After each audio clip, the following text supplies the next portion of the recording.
What's up, everyone? Welcome to the November 9th edition of the NBA Injury Report, brought to you by BetMGM. I'm your host, Adam Scherer. You can follow me on Twitter at ShipMyMoneyDFS. And we have a 12 or 13 game NBA slate tonight, depending on which site you're playing. Keep in mind that FanDuel does lock at 5:30 p.m., so an hour and a half earlier than normal for the Orlando and Dallas game. DraftKings is at 7. Skipping that Orlando game, 12 games there. But one way or the other, we have a lot of injury news to talk about. But first, click the link in the description below and take advantage of this offer from BetMGM.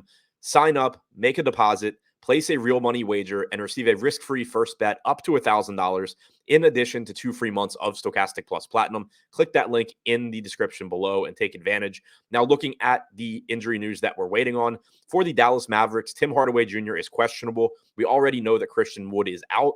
This affects Dallas's second unit. If Hardaway is out, it's likely that you just see more minutes for guys like Josh Green. Campazzo probably gets into the rotation. But I do think it's a bump for Spencer Dinwiddie, who's been running with the second unit and would likely see a nice bump in usage with no Christian Wood and no Tim Hardaway Jr.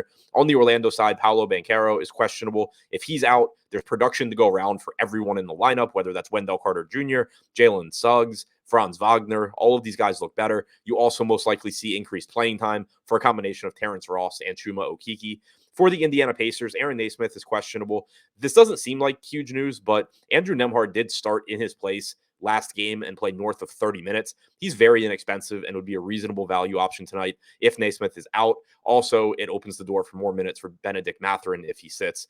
For the Portland Trailblazers, Jeremy Grant and Yusuf Nurkic are both questionable. If Grant is out, it probably means more minutes for Justice Winslow, maybe some more minutes for Nas Little. If Nurkic is in and Grant is out, it increases the chances that Nurkic is in the closing lineup as well. We've seen Portland frequently closing with Justice Winslow in place of Nurkic, but if Grant is out, I think you probably see them alongside each other. If Nurkic is out, it means more minutes for Drew Eubanks, more minutes for Nas Little, more minutes for Justice Winslow, and a little bit more usage for those guys as well. Obviously, they'll still have to contend with Damian Lillard and Anthony Simons for shot volume, but Nurkic is a higher usage guy than anyone that would be replacing him on the floor. For the New York Knicks, Quentin Grimes is questionable. Cam Reddish has started the last couple of games. He's extremely inexpensive. He played 37 minutes 2 games ago, 29 minutes last game. He hasn't been a very good fantasy producer this year, but the minutes should be there for him if Grimes misses this game. For the Atlanta Hawks, Trae Young is questionable. It's a bump for DeJounte Murray if he's out, as Murray should have the ball in his hands a lot. It also should be a bump for John Collins and DeAndre Hunter in terms of usage.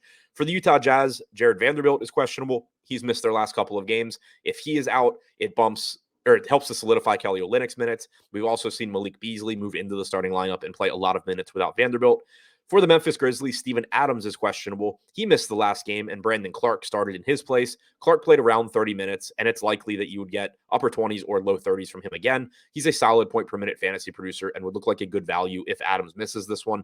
And for the New Orleans Pelicans, a name that probably doesn't seem like it makes a huge difference on the surface, but that certainly could. Larry Nance Jr. is questionable. We've seen him closing games over Jonas Valanciunas. He's essentially being used just as the backup center, which is cutting into Valanciunas' playing time. If Nance misses this game, there's a good chance that you get a lot of additional run from Jonas Valanciunas, who we know is a very good fantasy producer when he's on the floor. So to recap the news that we are waiting on, Tim Hardaway Jr. is questionable for the Mavs. Paolo Banchero is questionable for the Magic. Aaron Naismith questionable for the Pacers. Jeremy Grant and Yusuf Nurkic both questionable for the Blazers. Quentin Grimes questionable for the Knicks. Trae Young questionable for the Hawks. Jared Vanderbilt questionable for the Jazz. Steven Adams questionable for the Grizzlies. And Larry Nance Jr. questionable for the Pelicans.